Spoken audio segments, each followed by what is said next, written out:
Hi friends, அழகி அழகு சிறிகள் அடுத்து நடக்க போகுதுன்றதை இந்த ஒரு வீடியோவில் ஒரு குட்டி ப்ரமோவாக பார்க்கலாம் வாங்க. இங்கே மதி வந்து வீட்டுக்கு வராங்க. வீட்டுக்கு வந்ததுமே பார்த்தீங்கன்னா தங்கராஜ் வருவாங்கன்னு தான் வெயிட் பண்ணிட்டு இருப்பாங்க. உடனே வந்து தங்கராஜ் மாப்பிள்ளை வரேன்னு சொன்னார், ஏதோ சந்தோஷமான விஷயம்னு சொன்னார் அப்படின்னுவாங்க. ஆமாம், பெரிய தங்கராஜ் மாப்பிள்ளை மரியாதை ஒன்று கொடுக்குறாங்கன்றாங்க. என்னடி தங்கராஜ் மாப்பிள்ளை போய் தங்கராஜ் அது இதுன்னு சொல்லி பேசிட்டு இருக்க, பின்ன அவர் கொடுக்க வேண்டிய மரியாதை மட்டும்தான் கொடுப்பாங்க அப்படின்றாங்க. அளவுக்கு மீறி பண்ணால் இப்படி தானுவாங்க. மலர் இருந்துட்டு மதி என்னாச்சு மதின்றாங்க. அக்கா பேசாதிருங்கக்கா நீங்கன்றாங்க. அதுக்கப்புறமா தங்கராஜ் வராங்க. ஏன்னா மதியுடைய ரியாக்ஷன் இங்கே எப்படி இருக்கு, அவன் மூஞ்சி எங்கே வச்சுட்டு இருக்கா பார்க்கலான்றதுக்காகவே வருவாங்க. ஆனால் இங்கே வந்து பார்த்தா மதி வந்து ஊருக்கு முன்னாடி வந்து தங்கராஜை பார்த்துட்டு நக்கலை சிரிக்கிறாங்க.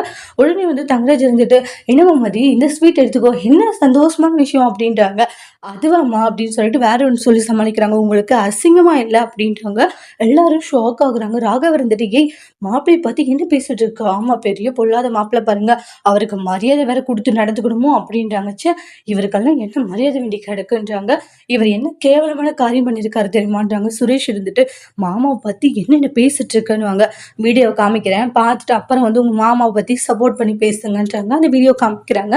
மதியம் வந்து இந்த காலேஜ்ல பர்மனெண்ட் ஆகக்கூடாதுன்னு சொல்லி லஞ்சம் கொடுத்து அந்த ப்ரப்போசர் கிட்ட பேசிட்டு இருக்கிறது எல்லாமே வீடியோ ரெக்கார்டிங்ல இருக்கு. பார்த்துட்டு ஷாக் ஆகுறாங்க. உடனே மாமா என்ன மாமா இதுன்றாங்க. தங்கராஜ் அது பார்த்துட்டு மாப்பிள்ள அது வந்துன்றாங்க. என்ன மாப்பிள்ள இப்படி ஒரு விஷயம் பண்ணியிருக்கீங்க, அவ வந்து அவங்க பர்மனெண்ட் ஆனா சம்பளம் எல்லாம் ஏற்றுவாங்க, நல்ல விஷயம் தானே, நீங்க போய் அதை ஏன் அப்படி கெடுத்தீங்க, பணத்தை கொடுத்துடுவாங்க. நல்லா கேளுங்க, மாப்பிள்ளைன்னு தலையை தூக்கி வச்சிட்டாதீங்க, உங்க மாப்பிள்ளை பண்ண காரியத்தை பார்த்தீங்களா, இனி இவரை என்ன பண்ணலாம் சொல்லுங்க அப்படின்ட்டு மதி சொல்றாங்க. அப்படி எல்லாரும் ஷாக் ஆகி நிற்கிறாங்க. அடுத்து வரக்கூடிய ப்ரமோல வீட்டில் இருக்கிறவங்க எல்லாரும் தங்கராஜ் அடுத்து என்ன சொல்ல போறாங்கன்றத நெக்ஸ்ட் வீடியோவில் பார்க்கலாம். இந்த வீடியோ பிடிச்சிருந்தா லைக் பண்ணுங்க, கமெண்ட் பண்ணுங்க, ஷேர் பண்ணுங்க. மறக்காம நம்ம சேனலை சப்ஸ்கிரைபர் பண்ணிக்கோங்க. Thank you friends.